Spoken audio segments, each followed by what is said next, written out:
Vous vous souvenez de Mannheim, ce politique qui est toujours entre la vie et la mort, mais le policier perdu la vie. Eh bien, devinez quoi? À peine quelques jours plus tard, nouvelle agression au couteau d'un politique par un antifa d'ultra-gauche islamiste. L'Allemagne, en ce moment, c'est compliqué. Hein. Vous allez me dire, bah, la France est juste à côté, on est pas mal non plus. Mais on va faire le tour de tout ça. Et il rend hommage aux flics décédés par un islamiste de la pire des manières possibles. Moi, franchement, pour citer un philosophe hawaïen, ça me répugne.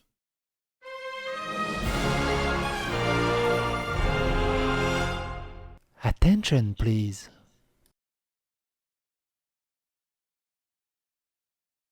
Nouvelle attaque à Mannheim, un candidat de l'AfD attaqué au couteau par des antifas d'ultra-gauche. Écoutez ça. Alors pareil, hein, si vous n'avez pas suivi le début, merde, j'ai oublié d'ouvrir la vidéo du début. Je vous laisserai le lien de la première vidéo dans la description. N'hésitez pas à regarder la première vidéo à ce sujet. Dans ce pays réputé depuis des décennies pour ses mœurs politiques paisibles, les agressions suscitent la consternation. 5 jours après l'attaque au couteau perpétrée par un présumé islamiste radicalisé, pourquoi il est présumé islamiste radicalisé au bout d'un moment Enfin, je veux dire... Donc c'est juste un islamiste, c'est juste un musulman en fait. Qui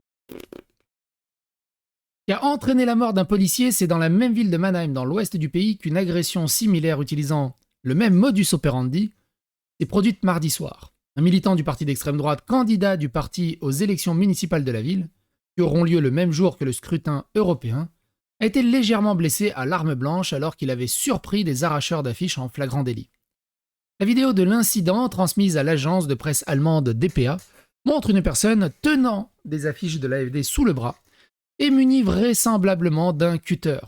Dans ce groupe de 3 personnes, 2 ont réussi à prendre la fuite, le 3e a été appréhendé. Cette version des événements relatée par l'AfD, qui accuse des militants d'extrême gauche, n'était pas encore confirmée par la police mardi en fin de matinée. Nous sommes effarés, effrayés et consternés, a déclaré le président de l'AfD du Land de Bade-Württemberg, Markus Frohnmayer. Il s'agit de la 3e agression perpétrée contre un homme politique en moins de 5 jours, après la première attaque de Mannheim au poignard, vendredi, qui visait vraisemblablement un militant anti-islam.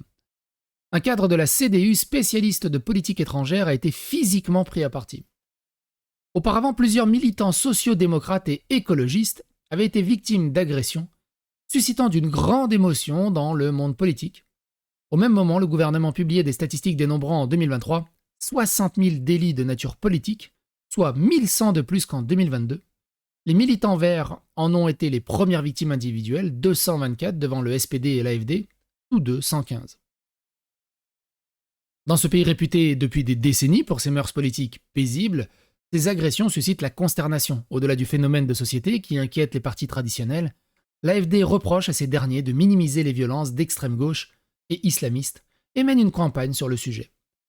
Or, cette menace a pris un peu plus de corps après la tragédie de Mannheim, impliquant un réfugié afghan arrivé en Allemagne en 2013, présenté comme un immigré modèle avant qu'il ne bascule dans l'islamisme radical, selon les premiers enseignements de l'enquête. Attendez de voir les premiers Palestiniens modèles qui vont arriver. La ministre fédérale de l'Intérieur social-démocrate Nancy Faeser se dit prête à soutenir une proposition de ses collègues des Länder visant à expulser dans leur pays d'origine les auteurs d'actes violents, même si ces derniers sont considérés comme non sûrs, comme l'Afghanistan, allié du gouvernement, le FDP plaide également en ce sens.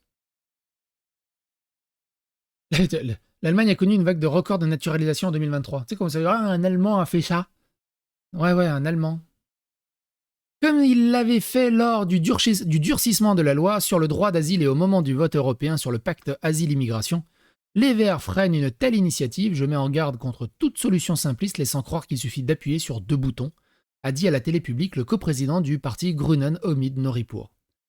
Les conséquences de ces faits divers sur le résultat du scrutin où l'AfD était en perte de vitesse, ces derniers mois dans les sondages restent incertains. Parallèlement aux élections européennes, les Allemands renouvellent leurs conseils municipaux dans plusieurs régions, en particulier dans l'est du pays où l'extrême droite reste particulièrement influente.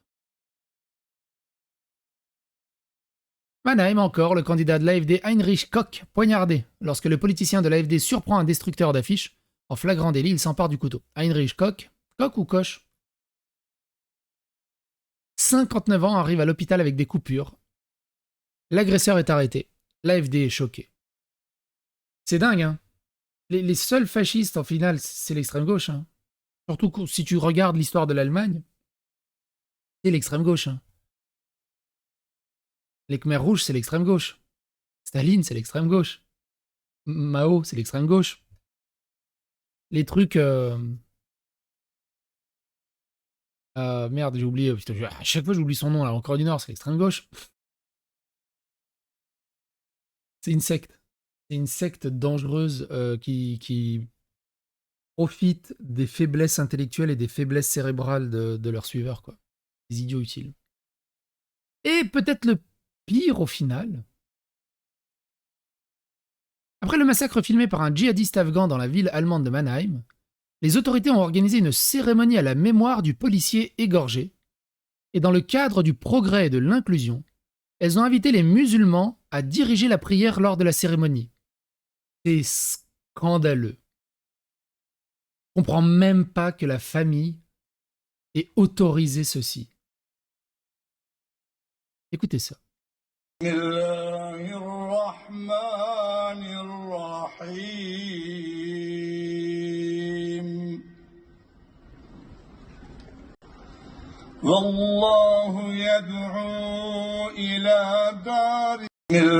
Voilà ce que l'Allemagne est devenue.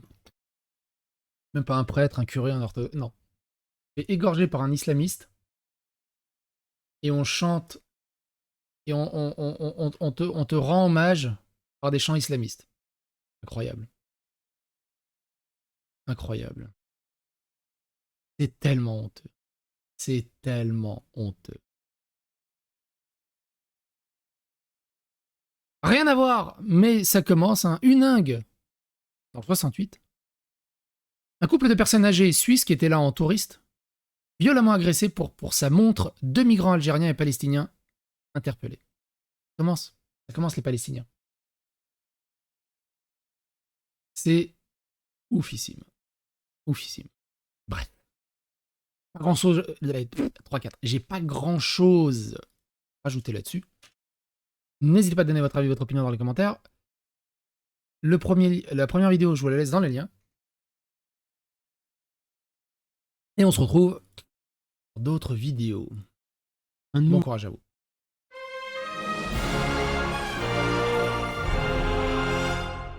Attention, please.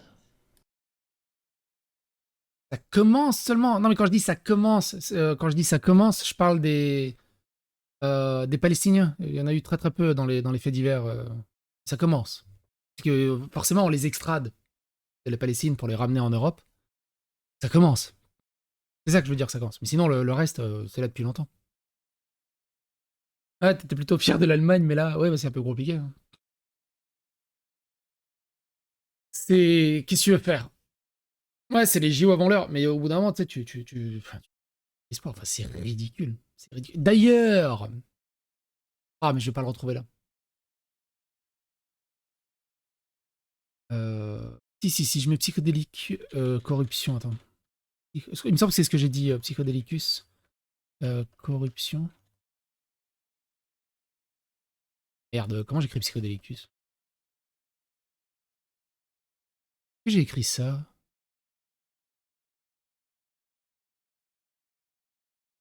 Non. J'ai pas écrit corruption. Je sais plus ce que j'ai mis. Il y avait un politique ou un juge policier. Ah, c'était quoi déjà? Tiens, voilà. Voilà, c'est quoi qui... Tiens, regardez. Voilà, c'est quoi... La chambre de l'Antifa électeur LFI moyen, c'est ça. Oh, je l'en fasse un short. Ça, c'est ouf. Merde, je sais que je l'ai retweeté il y a pas si longtemps. Ah, voilà, c'est ça. C'est ça, c'est l'Arcom. Bon, en fait, on va en faire une vidéo à part entière. Hein. Si vous vous demandez pourquoi l'Arcom ne fait rien à propos de l'extrême gauche, ils sont tous corrompus. 80 000 € de rémunération, 1,5 million versés par Soros, qui se cache derrière l'association Destin commun. Il cherche à imposer des migrants en zone rurale. Alban de Nervaux, le mari de la directrice, nommé directeur de l'Arcom. Il y en a d'autres aussi, hein. Il y en a un autre aussi, hein. Il y en a un autre... C'est là. C'est ça. Nancy, le commandant des renseignements territoriaux mis en examen pour trafic d'influence, aide au séjour irrégulier d'étrangers et travail dissimulé. Un maire de l'agglomération et la directrice du cabinet du préfet entendus comme témoins. Tous, les juges, les avocats, les flics, les politiques, les journalistes, tous, ils foutent tous la France par terre. Il n'y en a aucun pour rattraper.